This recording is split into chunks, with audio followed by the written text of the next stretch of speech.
বিসমিল্লাহির রহমানির রহিম।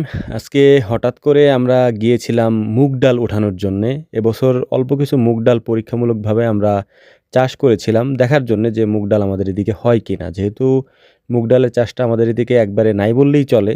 কিছু মুগ ডাল আমরা চাষ করেছিলাম দেখার জন্য মূলত এটা যে আমরা মূলত পারি কিনা। তো এইটা আমরা অনেক আগে বুনেছিলাম কিন্তু উঠায় আনা হয় নাই। আর এটা হইছে কিনা এটাও তেমন একটা দেখতে যাওয়া হয় নাই। মানে ১ম যখন বুনছিলাম তখন তেমন একটা ভালো হয় নাই। যে কারণে দেখতে যাই নাই। তো আজকে হঠাৎ এই জমি চাষ দেওয়ার কথা যখন মাথায় আসলো, তখন ভাবলাম যে আমরা তো কিছু পরিমাণ মুগ ডাল এখানে বুনিয়ে রেখেছিলাম। তো এটা চেক করি যায়া যে কিছু হইছে কিনা। তো দেখলাম যে মাশাআল্লাহ বেশ কিছু হইছে। তো এইটাই আমরা সংগ্রহ করার জন্য আজকে এখানে এসেছি এবং দেখতে পাচ্ছেন যে আমরা কিছু ডাল এখান থেকে সংগ্রহ করার পরে আমাদের কাজ বন্ধ করে আমরা পাশে ছিল আম গাছ, ওই আম গাছ থেকে আম পাড়ার জন্য চলে গিয়েছি এবং ওখান থেকে আমরা আম পাড়তেছিলাম। তাই আম পাড়তে পারি নাই যেহেতু রোজার মধ্যে এই আমগুলা একটু বড় হইছিল কিন্তু রোজার কারণে সেটা পারা হয় নাই। রোজার পরে এখন যেহেতু আম চোখের সামনে কাঁচা আম দেখতেছি আর এটা পারবো না সেটা তো আর হয় না। এ কারণেই মূলত হচ্ছে যে সবাই মিলে ছোট, ছোট লাঠি দিয়ে ছোট, ছোট কয়েকটা আম এখান থেকে পেড়েছি। তো যাই হোক আলহামদুলিল্লাহ আমরা বেশ কিছু মুগ ডাল এখান থেকে তুলেছি। তোলার পরে এগুলিকে নিয়ে এক জায়গায় জমা করেছি। অল্প কিছু হয়তো হতে পারে। এটা আমরা রেখে দিয়ে তারপর হচ্ছে যে মানে মূল কাজ বাদ দিয়ে আমরা সাইডের যে কাজ আছে সেটা হচ্ছে যে আমরা আম মাখানো শুরু করছি আরকি। ছোট, ছোট আম কাটতে একটু সমস্যা হচ্ছিল। বাড়ি থেকে চাকু ছুরি সবকিছু নিয়ে আসছি। তো যাই হোক আলহামদুলিল্লাহ আম ছোট হইলেও এটার স্বাদ অসাধারণ। কাঁচা আম যেহেতু।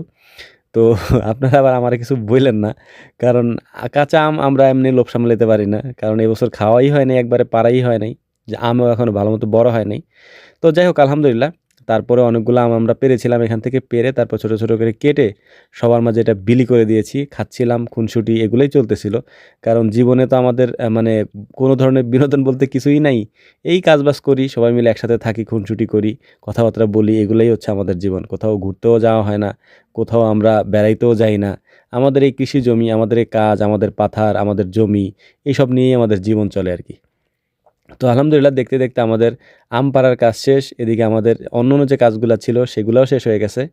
তো আম পাড়ার পরে সবার মাঝে আমরা এটা বিতরণ করে দিয়েছি। সবাই খাচ্ছিল। আমরা বসে, বসে সবাই মিলে খাচ্ছিলাম। ভাগ্নেও ছিল সাথে। ও বেশি দুষ্টামি করতেছিল। ওরে বুঝাই পারা যায় না কোনো কিছু নিয়ে আরকি। এখন দিন, দিন বড় হচ্ছে, দুষ্টামিও বাড়তেছে আরকি।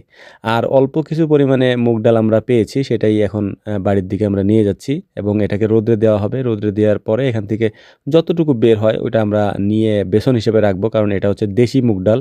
এটা আমরা অনেক কষ্টে সংগ্রহ করেছি এবছর। তো কিছু বেছন আমরা পাবো। অর্থাৎ আগামী বছর বোনার জন্যে কিছু এখান থেকে দানা আমরা রেখে দিব। ওইটা তো পাইছি আলহামদুলিল্লাহ। এটা হইলেই আমাদের জন্য যথেষ্ট। তো আমাদের জন্য দোয়া করবেন। আসসালামু আলাইকুম ওয়া রাহমাতুল্লাহ।